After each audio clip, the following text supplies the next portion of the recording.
कृण्वन्तो विश्वमार्यं कृण्वन्तो। भीष्म बाबा की शरशैया। महाभारत का युद्ध 18 दिन तक रहा। पहले 10 दिन तक कौरव दल के प्रधान सेनापति भीष्म थे। ये बाल ब्रह्मचारी थे, योद्धा अद्वितीय थे, सारी आयु लड़ाइयां लड़ते और नीति के सूत्र सुलझाते कटी।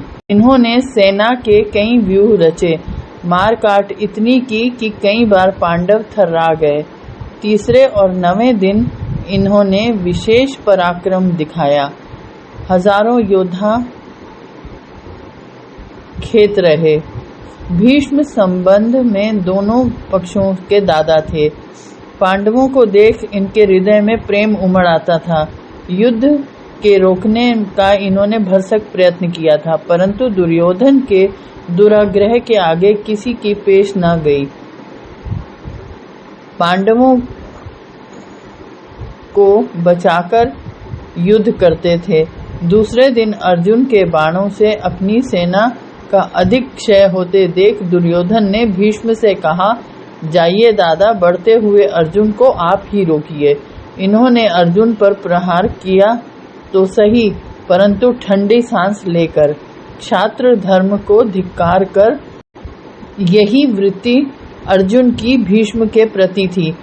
इसके शस्त्र प्रहार की मृदुता की तो युधिष्ठिर को भी शिकायत थी और कृष्ण को भी।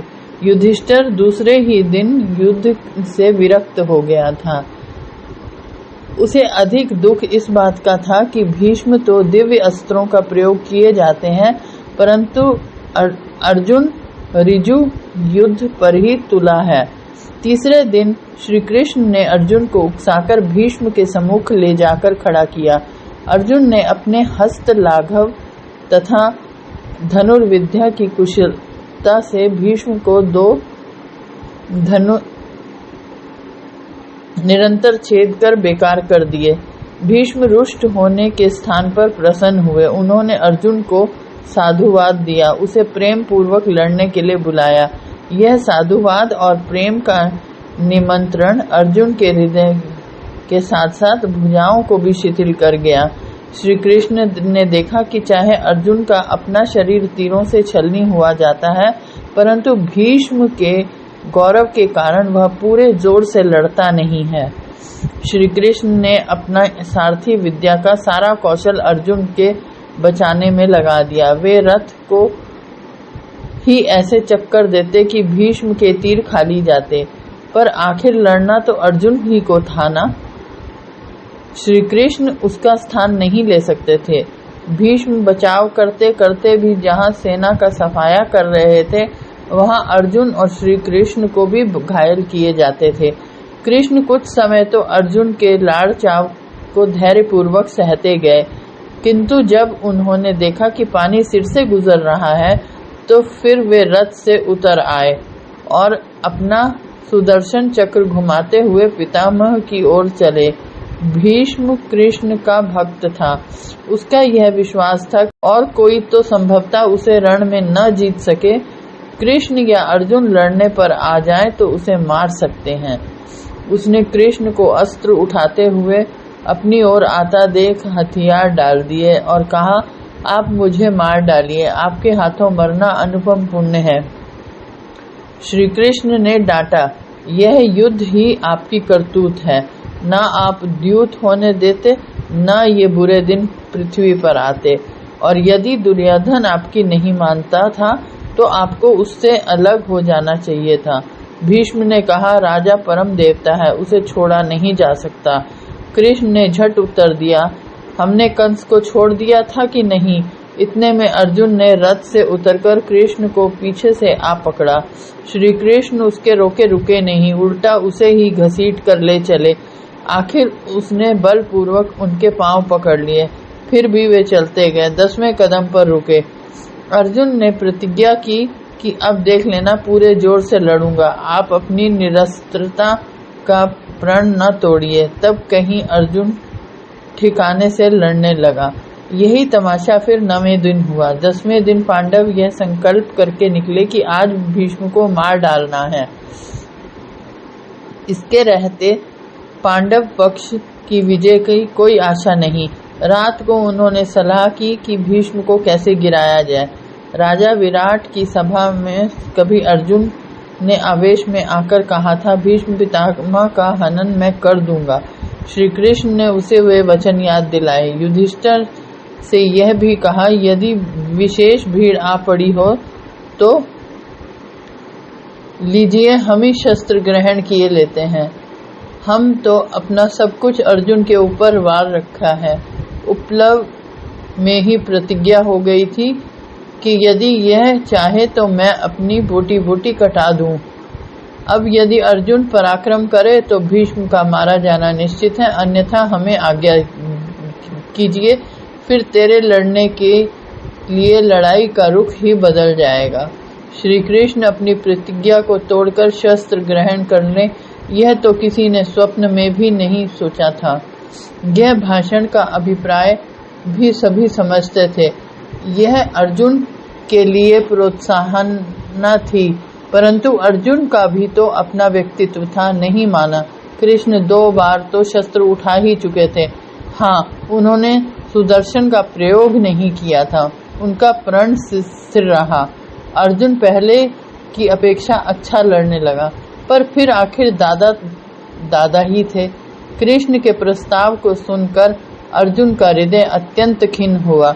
वह खिसियाना होकर बोला, माधव कुल की लाज, मैं इस बूढ़े बाबा से कैसे लड़ूं? बचपन में खेलते खेलते मैंने अपनी मिट्टी से लिथड़े शरीर से पितामह की गोद में को कई बार मैला किया है। गोद में चढ़ते चढ़ते मैंने कहा, बाबू। बाबा ने उत्तर दिया, तेरा बापू नहीं, मैं तो तेरा बाप का बापू हूँ। उन्हें मैं कैसे मार गिराऊं? कदापि नहीं। सारी सेना मर जाए, मैं मर जाऊं, विजय हो ना हो, आप कुछ कहिए, मैं भीष्म बाबा का वध नहीं करूंगा। श्री कृष्ण ने उपशल्व की बात को दोहराया और बृहस्पति के प्रणाम से कहा कि आतताई बड़ा हो, बूढ़ा हो, गुणी हो या उसे मार ही डालना चाहिए, यही क्षत्रिय धर्म है। परंतु वह ये अब जान गए थे कि अर्जुन बाबा का वध नहीं करेगा। अर्जुन ने प्रस्ताव किया कि आज युद्ध का प्रमुख योद्धा शिखंडी को बना दीजिए, वह भीष्म से 2-2 हाथ करे, मैं उसकी सहायता करूंगा। दूसरे महारथियों को रोकना मेरा काम रहा। भीष्म के सम्मुख शिखंडी हो। शिखंडी पांडव दल के मुख्य योद्धाओं में से था। युद्ध होने से पहले भीम ने तो प्रस्ताव ही किया था कि पांडव दल के मुख्य सेनापति शिखंडी हों।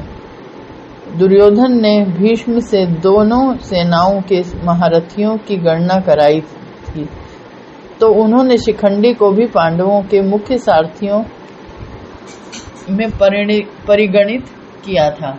अर्जुन के प्रस्ताव अनुसार शिखंडी भीष्म से भिड़ने के लिए अग्रसर हुआ। पांडव दल के और योद्धा इसके पीछे पीछे चले। अर्जुन ने भी अपना स्थान संभाला। भीष्म पर यह भीड़ पड़ी देख कौरव दल के महारथी उनकी सहायता को निकले। अर्जुन की पहले तो दुशासन से मुठभेड़ हो गई, इसके पीछे वह औरों से 2-2 हाथ करता रहा। बीच बीच में भीष्म पर भी वार कर लेता था। अंत में उसे 7 वीरों द्रोण, कृतवर्मा, जयद्रथ, भूरिश्रवा, शल, शाल्य, भगदत्त से एक साथ जुट जाना पड़ा। अब सात्विकी, भीमसेन, धृष्टद्युम्न, विराट और द्रुपद उसकी सहायता को पहुंचे। अर्जुन ने भीष्म से लड़ने का एक ही गुर पकड़ रखा था, वह यह कि उसे स्वयं न छेड़ना, उसका धनुष तोड़ देना। इससे पूर्व भी वह यही करता रहा था, अब भी उसने ऐसा ही किया। पितामह ने क्रोध में आकर अर्जुन के रथ पर एक भारी शक्ति का वार किया। अर्जुन ने उस शक्ति को भल्ल नामक 5 बाणों से छेदकर टुकड़े टुकड़े कर दिया। भीष्म नए धनुष से उस पर तीर बरसाने लगे। उसने बाणों को बाणों से रोका और धनुष फिर तोड़ दिया। यही कौतुक कई बार हुआ, यहाँ तक कि भीष्म के काम और धनुष नहीं रहा। उधर शिखंडी अपना काम किए जा रहा था। परिणाम यह हुआ कि भीष्म बाबा रथ से नीचे आ गए। वे अब जी तो रहे थे, पर लड़ने के नितांत अयोग्य थे। यही पांडवों को अभीष्ट था। वे उन्हें लड़ने के लिए अशक्त बना देना चाहते थे। युद्ध का नियम भी यही था कि गिर पड़े शत्रु पर प्रहार नहीं करना। हम ऊपर लिख आए हैं कि भीष्म अपने आप को अर्जुन और कृष्ण के सिवा किसी से पराजय नहीं समझते थे। अर्जुन का युद्ध विद्या में इतना कुशल देखकर उन्हें प्रसन्नता होती थी। वे गिरे तो शिखंडी के बाणों से, परंतु इस बाण प्रहार में करामात शिखंडी के बल की नहीं, अर्जुन के युद्ध कौशल की थी। दुशासन से भीष्म ने कहा भी, इस प्रकार मर्म स्थलों में घुसने वाले कवच को चीरकर शरीर को फाड़ देने वाले, एक साथ गिरकर मूसल की तरह शरीर को निरे बोझ से ही कुचल देने वाले बाण शिखंडी के नहीं, अर्जुन के हैं। वह उनके धनुष तोड़ तोड़कर उन्हें प्रति प्रहार के अयोग्य न बना देता तो ये बाण उनके शरीर तक जाने ही कहाँ पाते। अर्जुन ने बाबा पर बाण नहीं चलाए, परंतु वे चल ही गए। शिखंडी के बाण वास्तव में उसी के थे। बूढ़े बाबा को शरशैया पर सुलाने का श्रेय महाभारतकार ने तो शिखंडी ही को दिया है, परंतु तत्वज्ञ भीष्म ने अपनी स्वर्गारोहण का सेहरा अपने पोते के ही सिर बांधा। सायंकाल हो गई थी। युद्ध यथा नियम बंद हो गया। पांडवों ने कुछ समय हर्ष कर शंख बजाए। उनका सारा दल नाचा कूदा। फिर शीघ्र शरशैया शाही पितामह के गिर्द सब इकट्ठे हो गए। दोनों पक्षों के राजाओं ने पितामह का अभिवादन किया। घायल बाबा के सिर नीचे लटक रहा था। सिराहने लगाए गए, परंतु भावुक बाबा को अपने पोते को धनुर्विद्या का एक और चमत्कार देखना अभीष्ट था। अर्जुन को बुलाया और कहा, जैसी शैया दी है वैसा ही सिराहना भी दो। अर्जुन ने कमान से चिल्ला चढ़ा 3 तीर लगातार इस प्रकार चलाए कि भीष्म के लटक रहे सिर को सिराहने का सहारा मिल गया। पितामह ने शाबाशी दी। उस समय सूर्य दक्षिणायन में था, अर्थात सर्दियां थी। गर्मियां आने तक भीष्म घायल पड़े रहे। कवि के शब्दों में शरशैया शाही, तत्पश्चात उन्होंने प्राण दिए। युद्ध तो 8 ही दिन का और रहा। युद्ध की समाप्ति पर युधिष्ठिर, श्री कृष्ण आदि सहित उनके पास उपदेश के लिए फिर आए। भीष्म बुद्धि तथा विद्या के भंडार थे। आयु बड़ी थी, संसार देखा था, विनीत स्वभाव के थे। जीवन भर आप्त महात्माओं का संग किया था। कई राष्ट्रों को उठाते और फिर बैठाते देखा था। उन्होंने अपने मरने से पूर्व समाज शास्त्र तथा राज्य शास्त्र के महामूल्य मोती सरल कथानकों के रूप में युधिष्ठिर को अर्पण किए। इन्हीं मोतियों की महानिधि महाभारत का शांति पर्व तथा अनुशासन पर्व है। वस्तुतः भीष्म का कहा समाज शास्त्र संसार के नैतिक साहित्य में एक अनुपम प्रतिष्ठा का स्थान पाने का अधिकारी है।